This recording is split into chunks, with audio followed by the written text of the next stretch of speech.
Hey YouTube, Kira Twig here, bringing you all my Gate Guardian Yu-Gi-Oh! Deck profile for post-Maze of Memories. This is the new Yu-Gi-Oh! Set that introduces us with new Gate Guardian support, including 4 new fusion monsters and a bunch of new cards for the actual main deck, giving us a playstyle that can actually use all the different Gate Guardian monsters to summon out the many different fusion forms we have, combining each of the variants, Sangha of the Thunder, Kazejin, and Suijin together to make the many forms that the Paradox brothers might have formed if, let's say they destroyed one of the other forms, instead of just destroying Suijin during the episode they fought Joey and Yugi. It's a really awesome deck, and I'm definitely happy with the results of all the new support to work with all these fusion playstyles. So let's go ahead and get started with the deck profile. So we'll go ahead and start off with the main deck. For the actual members of the Gate Guardian monsters, we're running 2 copies of Sangha of the Thunder, 2 copies of Kazejin, and 2 copies of Suijin. I find that these are just the best ratios to go for all of your go-to monsters, because then you have plenty of cards to not really get a, dead hand draw with any of them. If you open them up, you have some other options in the deck that we run to at least use them, but they're mostly for the resources to be able to summon out the many different forms of the Gate Guardian monsters using all of these many different monsters that we run in the main deck. So just 2 copies of each for some of the newer monsters from the set as well. We're running 3 copies of the new Labyrinth Heavy Tank. You can normal summon this card without attributing, cannot attack the turn it is normal summoned, and during your main phase you can place one of your Sangha of the Thunder, Kazejin, or Suijin that is banished or in your hand or deck face up in your spell and trap card zone as a continuous spell. Then if you control a Labyrinth Wall card, you can destroy 1 monster your opponent controls. You can only use this effect of Labyrinth Heavy Tank once per turn. So our Labyrinth Wall card is Labyrinth Wall Shadow, the field spell, so that can be our setup with this card. And the playstyle that you use with the Labyrinth Heavy Tank is sort of like what the Paradox brothers did against Yugi and Joey, having them set up the many different Gate Guardian monsters in the spell and trap card zone as sort of like the setup to summon the Gate Guardian onto the field. Labyrinth Tank can just help with that playstyle, placing one of the banished ones, whether it be a resource that you already used with one of your other cards or one that is already in the deck for you to use also. And one of the other new monsters is the Shadow Ghoul of the Labyrinth. You can discard this card, add 1 Labyrinth Wall card from your deck to your hand. At the start of damage step, if your opponent's monster battles will you control a Labyrinth Wall card, you can banish this card from your graveyard, destroy that opponent's monster. You can only use each effect of Shadow Ghoul of Labyrinth once per turn. So it's a search power card for your field spell, but also being able to sort of act like how the Wall Shadow did in the anime, to destroy an opponent's monster by sneaking up on it and destroying it whenever it tries to attack one of your own monsters. A definite 3-of because it is another search card for us to use in the deck, and also just another card that you can utilize in the graveyard as well. For the rest of the main deck monsters, I run 3 copies of Elemental Hero Prisma. Now this card just helps because you can just reveal a fusion monster in your extra deck, and then you will send one of the fusion materials from that card from your deck to the graveyard, and Prisma will count as that monster's name, giving you an easy setup of one of the Gate Guardian monsters on the field for you to use, because then you have to banish the above cards you control for any of your Gate Guardian fusion monsters. So having Elemental Hero Prisma just count as one of them makes it all the easier for you to do. And also 2 copies of Nibiru the Primal Being, just with all the decks that are out currently that are running a good number of summoning. You can easily take care of those resources and then go into your own turn, not having any restrictions for your own plays, and just having to get over the 1 token that you would place on your opponent's field. With some of our more powerhouse monsters like Gate Guardians combined, you can get over them quite easily, as long as you didn't go for a full field swarm, and get over the 3,750 attack points.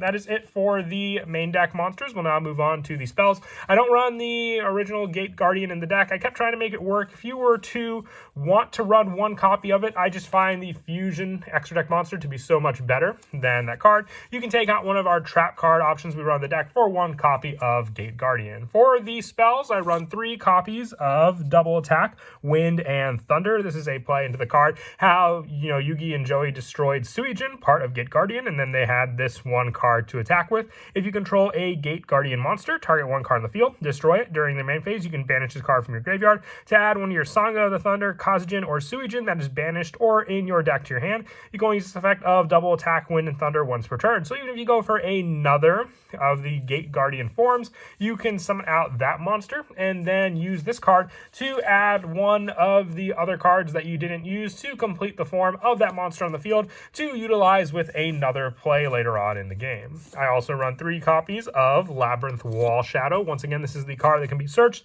with your Shadow Ghoul Wall Shadow or Shadow Ghoul of the Labyrinth.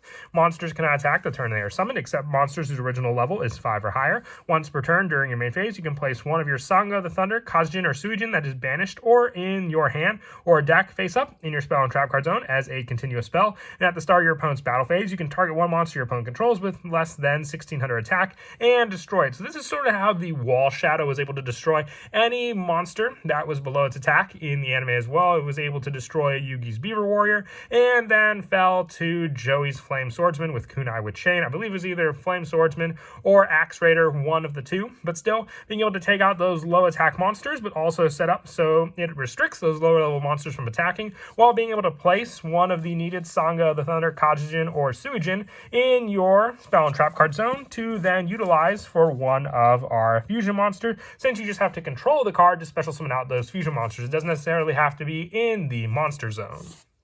I also run 3 copies of Fusion Deployment. Now, this card is great for just revealing a fusion monster in your extra deck, and just like Prisma, it can just give you that resource on the field that much more quickly. It does lock you into just fusion monsters from the extra deck, but that's one of our main go-to summons in the deck to begin with, so it's really not a lockdown for this deck. And all you have to do is reveal that fusion monster in the extra deck, and then you get access to any of the Gate Guardian monsters to summon out onto the field. I also run 2 copies of Triple Tactics Talent, just for the special summon option or the monster effects. If your opponent does stop them, you can get additional draw power using this card to then utilize against your opponent. I also run 2 copies of Sacred Sword of 7 stars. You banish one level 7 monster from your hand or face up on the field to draw 2 cards. You can only activate 1 Sacred Sword of 7 stars per turn. So it gives you draw power, and also being able to banish that resource on the field means that you'll at least have them banished face up for you to then use against your opponent, because you can set that card up in the spell and trap card zone with one of your other cards, like your field spell, and then be able to use it again later, with this card being that go-to card to rely on. For some of the other spells that I run in the deck, I also run 2 copies of A Hero Lives. I thought of running this card at a 3 of count, but with it just being more of an option to use as a special summon for your Elemental Hero Prisma onto the field, I find 2 copies to be fine, just with one of the other one-ofs that I run in the deck for an additional normal summon. And for the other one-ofs, I run 1 copy of Ryoku Guardian. If your life points are lower than your opponent's, target one monster you control with Gate Guardian in its original name.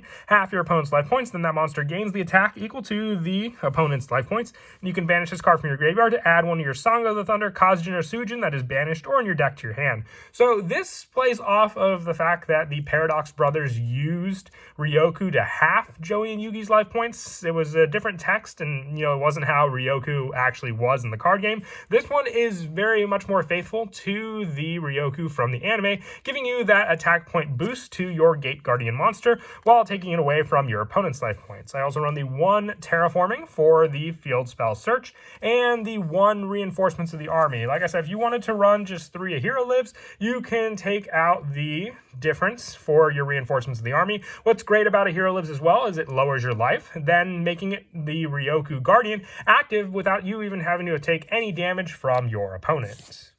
And then for the trap cards, I run 2 copies of Prey of Jirai Gumo. You special summon this card as a normal monster onto the field to your main monster zone. In the same column, this card is still also a trap. Then you can destroy 1 monster your opponent controls in this card's column. You can banish this card from your graveyard to add one of your Sanga of the Thunder, Kazugen, or Suijin that is banished in your graveyard to your hand, giving you more search power. It kind of sets up just like they did with the Labyrinth Wall against your opponent, activating Jirai Gumo, taking out that monster that stepped on the space that Jirai Gumo was on as well. And lastly, the 3 Infinite Impermanence, just for the other hand trap of choice to run in the deck. If you wanted to run Gate Guardian, you can drop the number of Jirai Gumo down to 1 and put in 1 copy of the main deck monster if you really did want to run the original Gate Guardian in the deck.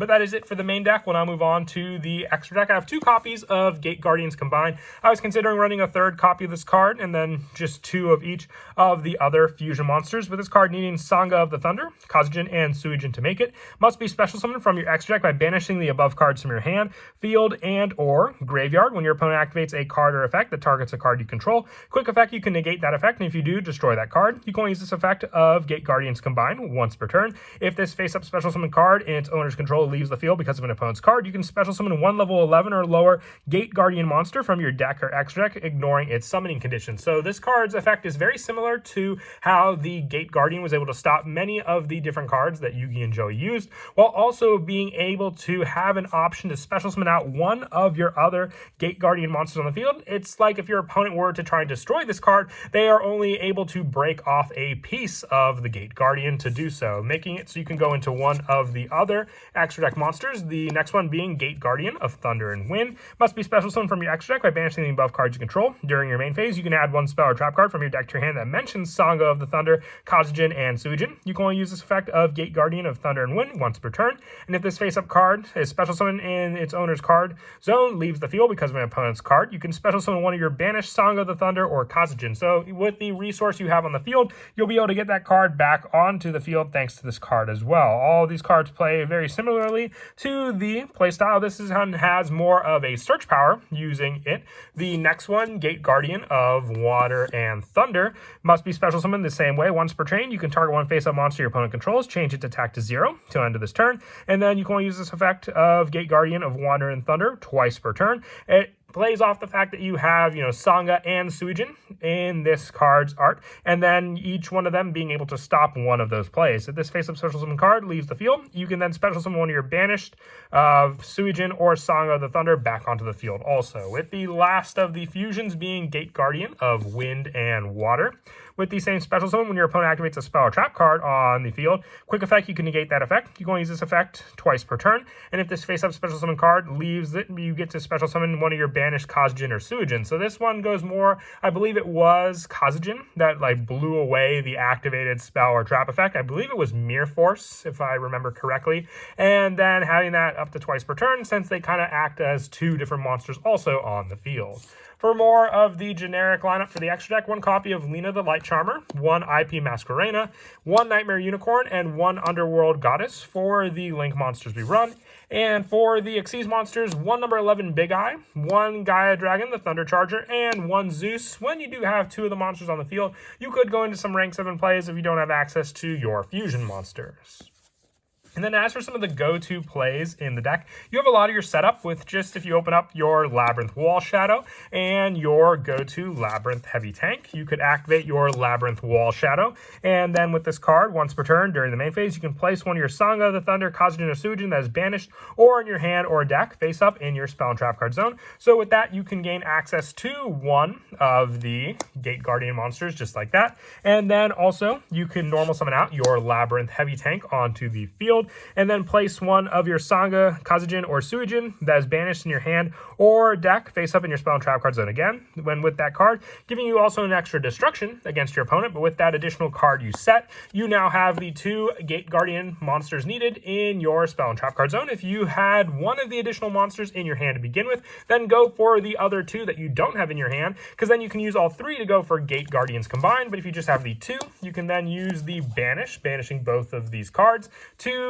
then summon out your needed monster onto the field, giving you the additional option to then add a card. So if you summon out Gate Guardian of Thunder and Wind, you can go for your search for double attack, Wind and Thunder, giving you another destruction of a card on the field, and then being able to banish this card from your graveyard to add the additional card of Sangha, Kazujin, or Suijin that is banished or in your deck to your hand. So with that banish, you can also then add the final piece to your hand, being Suijin, to use later on.